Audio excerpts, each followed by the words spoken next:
Hey there. Subscribe to my channel. And also press this bell icon.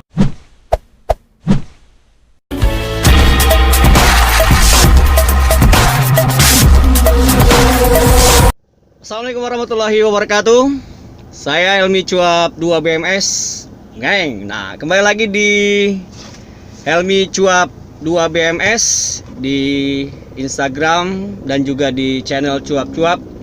Hari ini kita bakal ngobrol, tapi tidak ngobrol masalah otomotif. Nah, tapi kita akan ngobrol sedikit masalah politik. Nah, ini penting kan, kalau berpolitik itu juga salah satu untuk menambah wawasan kita bagi warga negara Indonesia.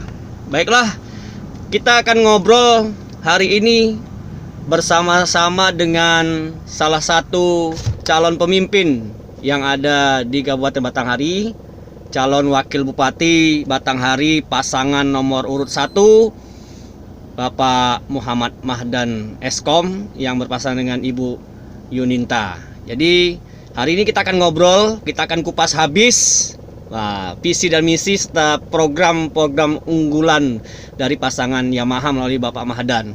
Insya Allah teman-teman yang nonton nanti ini akan ditayangkan di Instagram dan di Cuap-Cuap channel. Jadi jangan lupa like, comment, dan subscribe ya. Jadi kita akan buka wawasan, kita akan nambah wawasan, dan kita akan berpikir maju ke depan. Nanti apa yang disampaikan oleh beliau untuk Batanghari ya unggul. Oke, simak percakapan kami dengan Bapak Haji Muhammad Mahdan Eskom. Saya buka masker dulu karena kita sedang berada di tempat yang aman. Oke, assalamualaikum Pak Mahdan. Waalaikumsalam warahmatullahi wabarakatuh. Iya, selamat sore ya Pak. Sore, selamat sore semua. Saya manggilnya abang nih, boleh. biar lebih akrab. Bang Mahdan, alhamdulillah jadi waktunya hari ini bisa ketemu bersama saya Helmi Cuap-Cuap di kesempatan yang luar biasa ini karena kesibukan Bapak. Karena selama ini kan terus kampanye turun-turun ke lapangan ya Pak. Iya. Hampir 2 bulan nih Pak. Iya. Hampir 2 bulan. Jadi sekarang nih di waktu yang kosong untuk mengisi waktu kita. Nah, kemarin teman-teman kita semua Pak, warga Jambi khususnya di Batanghari sudah lihat debat terbuka, debat publik antara calon bupati, wakil bupati Batanghari untuk periode ke depannya. Kami melihat di sana visi dan misi keunggulannya, namun ya kami tidak bisa secara 100% semua pemirsa di sana yang nonton juga terlalu melihat visi dan misinya yang full disampaikan karena keterbatasan waktu ya kan Pak. Nah, makanya di sini di Cuap-Cuap channel, di Instagram juga nanti akan kita kupas, kita bahas di sini. Kita akan sampaikan lagi nih Pak. Nanti Bapak juga akan nyampaikan visi dan misinya, program-program terbaiknya untuk kita semua, apalagi untuk kaum milenial Pak, anak-anak muda di Batanghari. Saya juga yang mewakili anak-anak yang suka hobinya di otomotif Pak. Mungkin ada nih program unggulannya yang dimasukkan di sana. Nah, jadi gimana nih Pak untuk pasangan Yamaha yang katanya memberikan visi dan misi dengan program terbaiknya untuk Batanghari yang baik, unggul. Nah, silakan Pak Mahdan di kesempatan yang baik ini. Baik, assalamualaikum warahmatullahi wabarakatuh. Waalaikumsalam. Saudara ini yang saya hormati, bahwa benar adanya ketika kita menyampaikan visi misi pada saat debat kandidat, tidak semua bisa dipaparkan karena keterbatasan waktu. Iya Pak. Dan itu bukan pada paslon nomor 1 saja, tapi semua paslon yang ada, baik itu gubernur maupun calon bupati di Provinsi Jambi. Kesempatan terbaik bagi saya dapat menyampaikan beberapa hal melalui diskusi pada hari ini. Yang pertama, bahwasanya sesuai dengan hashtag kami yaitu Ibu Inovasi Batanghari Unggul, kami berniat ke depan agar Batanghari ini lebih unggul, wabil khusus di Provinsi Jambi dibanding dengan kabupaten kota lainnya.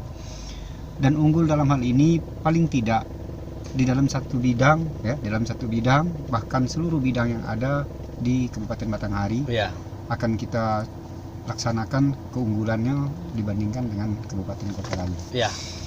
Yang pertama tadi karena saudara Hilmi nyinggung wabil khusus kepada milenial. Iya, Pak. Maka seperti kita ketahui dengan adanya dampak dari COVID-19 ini ke depan calon pemimpin daerah wabil khusus kami ke depan melalui visi misi, salah satu target kami ialah bagaimana dampak sosial ekonomi dari COVID ini bisa teratasi. Alhamdulillah sebelum COVID ini berjalan, sebenarnya kami juga sudah punya program, ditambah lagi karena kita pada saat itu beberapa bulan sebelum COVID kita sudah duduk bersama dengan Ibu merancang visi misi ke depan. Maka pada saat itu kita merancang ada visinya yang namanya mantul. Siap, mantul. Misi ini ialah bagaimana agar angkatan kerja di Kabupaten Batanghari bisa kita tampung dalam suatu wadah, kemudian akan dapat dia membangun wirausaha sendiri. Itu yang disebut dengan misi mantul kami di salah satu visi kami. Iya. Nah, apa itu bentuknya? Bentuknya ialah kami akan melatih, memberi bimbingan, pendidikan kepada angkatan kerja. Siap. Kemudian kita beri juga terakhir modal. Supaya pada saat selesai pendidikan mereka bisa melaksanakan ataupun memanfaatkan hasil bimbingan dan pendidikan yang didapat dari pemerintah Kabupaten Batanghari. Nah, bahwasanya kita tahu betul keterbatasan ruang, baik itu ruang kerja baik itu di perusahaan swasta maupun di pemerintah daerah. Pemerintah daerah kita tidak bicara lagi PNS, kita bicara kepada petiti. Petiti ini juga sangat terbatas. Dan kami menghimbau kepada seluruh masyarakat Batanghari yang termasuk keluarga angkatan kerja, karena kalau angkatan kerja ini pasti rata-rata ini milenial. Nah, kita menghimbau, ayo kita ke depan sama-sama membangun usaha ataupun berwirausaha. Nah, kami siap ini dalam visi misi kami di misi mantul itu. Program kerja mantul itu kami akan melaksanakan bimbingan, pendidikan, kemudian pelatihan kepada anak muda. Tentu sistemnya besok akan kami atur karena kami akan merekrut tenaga-tenaga terdidik yang apabila selesai dari pendidikan tersebut dia dapat berbuat banyak untuk masyarakat Batanghari. Itu melalui OPD itu, Pak, ya? Atau gimana? Ini tidak, pastilah OPD tetap OPD terkait tetap ada, karena harus ada OPD yang bertanggung jawab. Yang jelas ini kan melalui pemerintah daerah. Siap. Nah, kan kalau mungkin menurut orang banyak ini berbeda dengan BLK. Itu. Bukan, ini bukan BLK, ya? Bukan. Ini bukan BLK, bukan Balai Latihan Kerja, tidak. Tapi ini memang dirintis oleh pemerintah daerah nanti melalui OPD terkait. Ada rumah yang kita sediakan, namanya rumah rumah yang kita sediakan untuk merekrut, kemudian memberi pelatihan, mendidik dan membimbing dari angkatan kerja ini. Nanti dikasih modal. Kalau udah selesai kita beri modal. Untuk dia mengembangkan usaha itu. Berusaha di desanya masing-masing. Kita cerita desa nih. Kita cerita desa atau kelurahan. Siap. Itu untuk milenial ya, Pak, ya? Ya, kalau yang nampaknya pencari kerja rata-rata milenial. Usia kerjanya yang jelas dari 17 tahun ke atas itu kan. Tamat SMA kemudian selesai kuliah. Gitu. Itulah salah satu mungkin kendala yang kita hadapin di Kabupaten Batanghari kan, Pak. Mencari kerja yang mungkin agak susah, apalagi masa pandemi kayak sekarang ini itu kan. Jadi yang ada aja ada yang diberhentikan. Itu. Apalagi yang baru mencari. Benar, itu karena masa pandemi kayak gini kita semuanya serba susah. Makanya mudah-mudahan melalui program mantul ini dapat membantu nih kaum milenial untuk berwirausaha ya, Pak. Jadi saya tambahkan bahwa minta maaf saya bukan kita memperkecil ini. Banyak sekali anak-anak muda kita wabil khusus di Batanghari ini selalu menggantungkan diri kalau mau kerja itu ke perusahaan. Kalau mau kerja itu di pemerintah daerah. Ini yang mau kami sampaikan kepada milenial bahwa kita ini sudah punya modal. Modalnya apa? Modal keinginan. Modal apa lagi? modal ilmu pengetahuan. Berarti mindset yang kita rubah. Bah, kita pengen merubah mindset yang cara kayak gitu. berpikirnya, Nah, benar. itu bahasanya. Makanya jangan lupa, ini salah satu program untuk milenial, program mantul ini. Nah, makanya bersama dengan Pak Yamaha, kita tahunya Yamaha kan, Bu Iya. Yunita dan Pak Mahdan gitu Iya. kan. Di program yang pertama tadi sudah dijelaskan beliau untuk milenial mantul. Selanjutnya apa lagi nih Pak yang kita bisa kasih ini untuk milenial dan anak-anak muda di Batanghari? Nah, bagi anak-anak muda kita yang punya bakat di seni, ini kan belum Nah, kita iya belum. Makanya pada saat kita merekrut ini, Iya. kita sesuaikan dengan keahliannya kemampuannya masing-masing. Nah, itu. Iya. Bahwa misalnya ada saudara Hilmi. Siap. Ini saudara Hilmi nih, kalau kita tanya hobinya apa? Iya. Hobinya perbengkelan. Iya, misalnya. berbengkelan. Maka ini akan kita didik bagaimana cara wirausaha dalam bidang perbengkelan. Iya, pelatihan Kalau dia itu. hobinya di seni, musik, Mm-mm. ya akan kita didik bagaimana cara supaya dia bisa berkembang, bisa berdiri sendiri dunia musik di itu. bidang musik. Mm-mm. Kita contoh Batanghari ini sebenarnya seniman-seniman ini yang berbakat ini banyak. Banyak. Tetapi belum kita kelola dengan Iya. maksimal. Benar. Nah, makanya ke depan ini pengen kita olah secara maksimal. Nah, ini persoalan ke depan bagaimana cara mengelolanya? Ya, melalui penjaringan ini. Ya. Kalau kita tidak pernah membuka pendaftaran untuk anak-anak supaya dia masuk kepada wilayah anak-anak angkatan kerja supaya dia bisa kita bina, kalau dia tidak melakukan pendaftaran kepada lembaga yang kita sediakan, kita tidak tahu loh mereka punya bakat atau tidak. Benar. Nah, punya bakat dinilai disalurkan. Seperti itu kurang lebih besok. Pokoknya kita coba menggali sedalam-dalamnya Benar. bakat yang ada di calon angkatan kerja tadi. Iya. Nah, itu. Oke.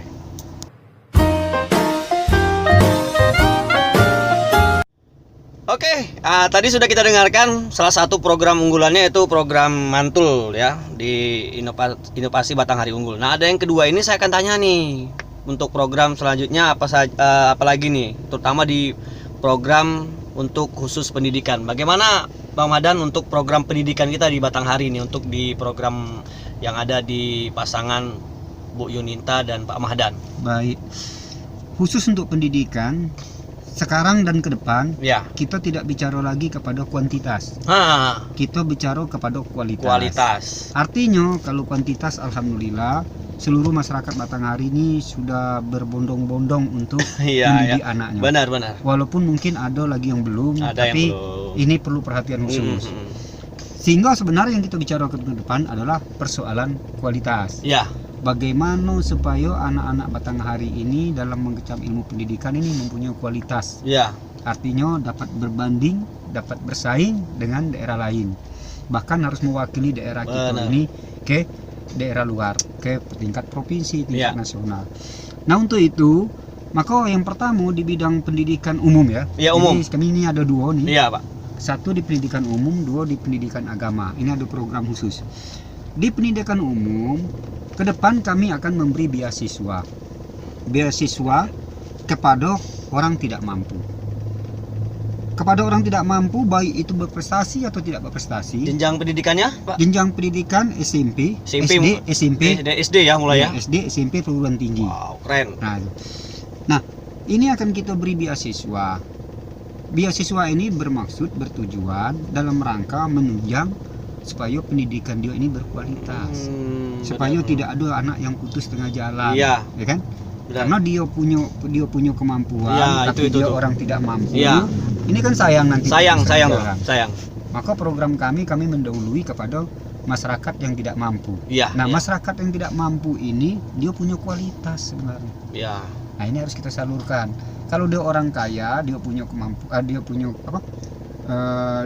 kemampuan dalam kemampuan ranking dan segala macamnya, insya Allah mungkin bapak ibunya sanggup. Nah, bagaimana yang punya kemampuan, yang punya kualitas, tetapi dia tidak punya kemampuan. Nah, ini yang kita bantu dari biayanya, Pak.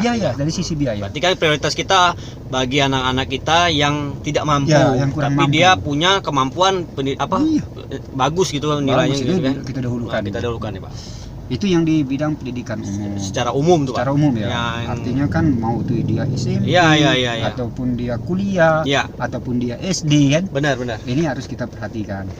termasuk nanti di bidang olahraga tuh. Nanti, karena kadang-kadang ada ya, anak yang di bener. bidang olahraga Dia tuh berprestasi tuh. berprestasi ya. Tetapi dia mungkin tidak punya kemampuan ekonomi. Ya. Ini ya juga harus Kita kasih perhatikan. beasiswa juga tuh, Benar, Kak. itu kita perhatikan ke depan. Terus secara umum ya. Secara umum. Kemudian ada lagi yang secara khusus yaitu di bidang agama. Nah, ini penting nih kayaknya. Ini di bidang agama ini kita perlu ini memperhatikan secara khusus. Iya. Karena banyak sekali orang tua wali murid dari masyarakat Batanghari ini bercita-cita pengen menyekolahkan anaknya di Ponpes misalnya. Iya. Nah, seperti kita ketahui ketika sekolah di Ponpes nih orang tua sering terjerit. Mengapa? Karena di Ponpes ini tidak ada satupun biayanya yang gratis. Benar. Kalau kita masuk SD ya, Apalagi yang swasta kan, Pak. Nah, Ponpes ya, Iya. juga rata-rata Ponpes Iya, kan swasta, kan? yayasan. Yayasan. Tidak ada yang namanya SPP-nya tidak bayar. Iya, Karena minta maaf benar. saya ketika kita masukkan anak ke Ponpes dah ya, Nah, mulai dari tidur sampai bangun tidur lagi semua bayar. semua bayar. Mulai dari bangun tidur artinya makan Iya, bayar kan, benar. lampu bayar, mandi bayar, itu semua. Nah inilah sementara keinginan dari orang tua untuk majunya anaknya di bidang agama sangat tinggi. Salah satunya bagaimana? Memasukkan anaknya ke pondok. Iya. Tetapi mau masuk anak ke pondok itu tadi terkendala biaya. Benar. Maka berkenaan dengan itu kami dari paslon nomor 1 tahu betul bagaimana Ya. supaya beban itu bisa kita ringankan. Iya. Ingat ya, saya garis bawahi meringankan beban. Meringankan. Nah, tuh. Bukan membantu secara utuh. Tuh yang perlu digarisbawahi, meringankan. Berarti kan membantu. Kalau Gitu. misalnya seperti program BPJS gratis kan utuh gitu. Utuh, Pak. Misalnya Iya. ada 4 jiwa, Heeh. maka kalau misalnya ada 42.000 ke tahun depan, Iya. ya seluruhnya 42.000 kali 4 kita tanggung Iya, per bulan. benar. Tapi kalau untuk Ponpes tidak, Tidak, kita ya. meringankan. Nah, ada 2 program di Ponpes ini. Nah, tuh. Yang pertama itu kami sebut dengan nama Dotren. Di Dotren ini ya. Dotren. Nah, kita membantu dana operasional pondok pesantren. Khusus ke pondoknya. Khusus ke pondok. Hmm. Jadi dana operasional ini kita harap ya, Hmm. misal ya, kalau di pondok itu ada biaya bangun gedung, Oh, ada biaya ngecat, ada biaya ya. Benar. untuk gurunya, pokoknya Ya. operasional. Operasional, Pak. Operasional ya guru ya misalnya khususnya. Ini dengan adanya biaya operasional seperti ini, mungkin kalau yang bangun gedung aja yang masih tanggung jawab orang tua. Iya. Tapi ketika untuk biaya guru, biaya ngecat ataupun Ya. biaya apapun yang ada di pondok yang sifatnya biaya operasional, ini sudah sedikit dibantu Ya. oleh Pemda melalui dana operasional, Ya. bantuan dana operasional pondok Ya. pesantren. Iya. Nah, tinggal mungkin orang tua wali murid besok bantu untuk biaya bangunan. Iya. Itu. Kemudian yang kedua, di samping ada program Dotren tadi. Dotren dana bantuan Iya. operasional pondok pesantren, Yang kedua. ada juga bantuan subsidi santri pondok pesantren. Subsidi makanan maksudnya. Ini selama ini kan belum pernah terdengar ya, Pak. Belum termasuk dana operasional juga tidak sampai ada. sampai ke situ detailnya memikirkan Nah, gitu, Pak. tuh. Wah, ini luar Iya. biasa ini. Supaya cita-cita Bapak Ibu wali murid Nah, untuk menyekolahkan anaknya di pondok pesantren tercapai. Iya. Ini minta maaf saya tidak mengkampanyekan Iya. supaya masyarakat menyekolahkan anak di pondok. Enggak. Cuma ada cita-cita yang tidak tersampai Iya. jadi tersampai. Ada yang selama ini berat jadi Iya. ringan. Cuma itu tujuannya. Tapi kan kebanyakan kalau kita di dusun, di desa ini kan Mhm. orang tua-tua kita tuh pengen anak sekolah di pondok. Benar. Cuman kendala biaya atau ya bayar berat, Iya. agak susah kan. Susah, kan? memang Nah, itu. Mudah-mudahan kita berharap dengan program Dotren ini Ya. baik bantuan dana opsional pondok Ya. pesantren ataupun dana subsidi Ya. makanan santri di pondok pesantren Benar. ini dapat membantu Membantu. masyarakat Batanghari. Pertama yang sudah anaknya sekolah di pondok, Iya. dan kedua yang pengen menyekolahkan anaknya di pondok. Iya. Ada 5.600 lebih jumlah murid yang ada di pondok yang Yang sudah punya izin. Yang di Batanghari, weh. Di Batanghari. Pondoknya ada 23 Iya. pondok yang ada izin. Iya. Kemudian jumlah siswanya kurang lebih 5.600. Inilah yang akan kita perhatikan ke depan. Kita bukan bicara omong kosong, Iya. ya, tapi kita sudah ada data real. Ya.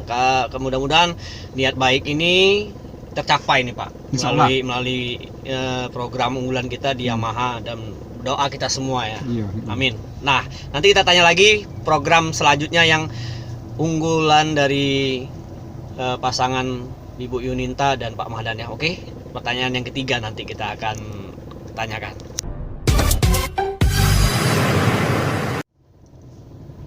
Oke, baik, masih bersama dengan Pak Muhammad Mahdan Eskom. Jadi sudah ada 2 tadi program unggulan yang disampaikan. Jadi kita akan langsung nih. Tadi sempat disinggung nih oleh Pak Mahdan tentang olahraga gitu nah, untuk siswa yang berprestasi di bidang olahraga. Tidak hanya, tapi kita secara umum kan, olahraganya apa saja, semuanya akan kita kasih beasiswa kalau ada siswa-siswa kita yang berprestasi di bidang-bidang masing-masing. Nah, menyinggung masalah bidang olahraga, salah satunya nih mungkin nanti akan dijelaskan oleh beliau. Apa saja nih program untuk milenial? Apa mungkin nanti ada spesifik program khusus untuk para anak-anak muda di Batanghari nih Pak Mahdan? Baik, seperti kita ketahui bahwa kalau kita bicara olahraga ini, maka olahraga ini ada yang sifatnya indoor, ada juga outdoor. Iya. Nah, kalau bicara kepada indoor, insya Allah seluruh fasilitas yang ada di Batanghari sudah mengizinkan. Untuk yang saat ini, Pak ya? Saat ini, untuk voli kita sudah punya, kita untuk sudah badminton ada. kita sudah ada. Untuk basket sudah Benar. ada. Jadi yang olahraga yang sudah menjadi hobi berat masyarakat Batanghari ini, indoornya sudah terbangun semua. Sudah terbangun. Alhamdulillah, dan kita mengucap terima kasih kepada pemerintah sebelumnya. Nah, tetapi yang mungkin yang jadi persoalan, ada beberapa bidang olahraga yang untuk di outdoornya yang belum terpenuhi. Perlu perhatian juga nih Pak. Pelatihan juga perlu perhatian memang benar ya. Kita perlu perhatian. Kalau di bola kaki mungkin kita sudah punya namanya lapangan yang kita sebut lapangan KONI. Stadion KONI sudah ada. Stadion KONI, basket juga kita sudah punya. Benar. Poli juga walaupun di indoor bisa, outdoor juga bisa. Tersedia. Ada olahraga yang mungkin di bidang otomotif ya. Nah, nih yang perlu menjadi juga sebenarnya dari program kerja kami ke depan, yaitu kami sudah sampaikan ingin membangun sirkuit untuk menampung hobi kemudian minat dari anak-anak muda di Batanghari. Kami tahu betul ketika ini tidak tersalurkan, maka jalan-jalan sepanjang dipakai untuk ngebut-ngebut, tak peduli sore, tak peduli malam. Nah, kita khawatir di samping mengganggu ketertiban umum, juga mengganggu keselamatan dari pembalap. Minta maaf saya ya, dibilang pembalap liar nanti takut marah ya. Pembalap yang memakai jalan umum tersebut. Nah, ini ke depan kita akan menyalurkan hobi mereka dengan menyediakan tempat. Insya Allah akan kita bangun sirkuit. Karena membangun sirkuit kan kita tinggal bicara kepada bagaimana membangun tribunnya. Kalau tanah insya Allah kita sudah punya. Sudah ada disiapkan ya. Jadi tinggal membangun tribun dan lapangannya saja. Berarti itu nanti multifungsi loh Pak. Ya, yang jelas tidak hanya untuk road race, tapi bisa untuk olahraga otomotif yang lain, ada drag, ya kan, ada slalom dan lain-lain. Jadi arena itu bisa dimanfaatkan benar-benar untuk multifungsi otomotif di situ kan. Harusnya seperti itu, supaya kita membangunnya tidak membajir. Ketika gelar acara ini selesai bisa digelar acara yang lain. Benar. Otomotif. Jangan nanti gelarannya 1 bulan 1 kali, lalu bagaimana 29 hari sebelumnya nggak diisi kan? Akhirnya lapangannya kan takut tumbuh terbengkalai. Seperti itu. Jadi tuh kita pengen membangun sesuatu itu azas manfaatnya memang benar-benar itu bermanfaat bagi masyarakat Batanghari dari sisi azas manfaat. Tuh dengar tuh anak-anak muda Batanghari, apalagi khususnya yang pecinta otomotif, melalui Pak Mahdan dan juga Ibu Yuninta, jadi pasangan Yamaha ini jadi program unggulan loh, bukan program yang hanya dimasukkan jauh di bawah dan itu tidak menjadi prioritas. Kalau sudah namanya unggulan itu pasti prioritas kan Pak. Nah, dan anak muda di Batanghari itu yang berprestasi di bidang otomotif banyak loh Pak, tapi mereka tidak ada wadah untuk mengadukan tempatnya. Jadi mereka masih kalau latihan nggak tahu tempatnya di mana. Terus yang mau balapan juga di tempat umum gitu kan, itu sangat mengganggu. Jadi benar kata beliau tadi, kata abang kita Bang Mahdan, kita akan menyediakan tempat. Anak muda kalau mau berprestasi harus ada tempat ya Pak. Nah, itu. Insya Allah dengan berdirinya sirkuit itu akan bisa menambah PAD kita. Nah, itu juga. Dari sisi distribusi. Nah, contoh distribusi parkir, parkir, kemudian sewa, pajak iklannya, sewa. Insya Allah bisa ditata dengan rapi, kemudian dikelola dengan baik, itu pasti menjadi PAD, sumber PAD baru kita. Benar. Nah, makanya tadi saya bilang, jangan nanti begitu habis ajang 1 bulanan atau ajang tahunan 6 bulanan. Nah, sirkuitnya nanti nggak aktif. Nah, kita pengen itu nanti harus multifungsi, sehingga bisa dipergunakan yang lain. Mudah-mudahan nanti setiap minggu akan ada kegiatan di situ. Amin. Sehingga ini akan menambah PAD minimal dari distribusi parkir, iklan apapun bentuknya. Ini memang harus butuh kerja keras, tetapi tidak ada usaha ini kalau memang kita seriuskan, yang tidak berhasil pasti berhasil. Oke, terima kasih Muhammadan. Jadi sudah 3 program unggulan yang disampaikan, masih banyak, tapi yang jelas karena kita juga ingin menyampaikan ini untuk milenial secara umum. Nanti teman-teman juga bisa melihat hasil ini di Cuap-Cuap Channel, di Instagram juga bisa. Nanti kita akan lihat bersama-sama ya.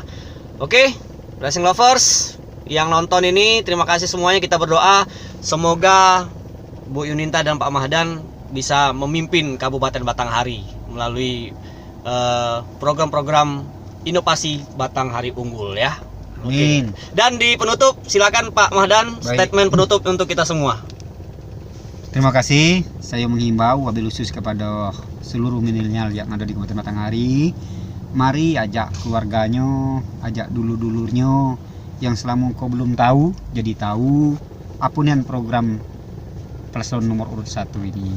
Karena melalui milenial inilah kami berharap banyak dalam rangka pemenangan pilkada tahun 2020 ini. Bantu kami, insya Allah Batanghari lebih unggul ke depan.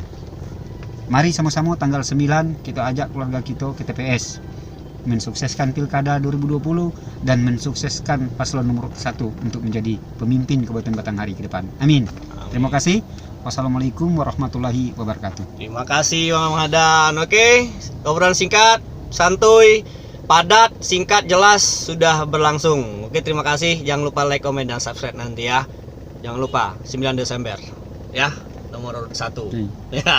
Assalamualaikum warahmatullahi wabarakatuh.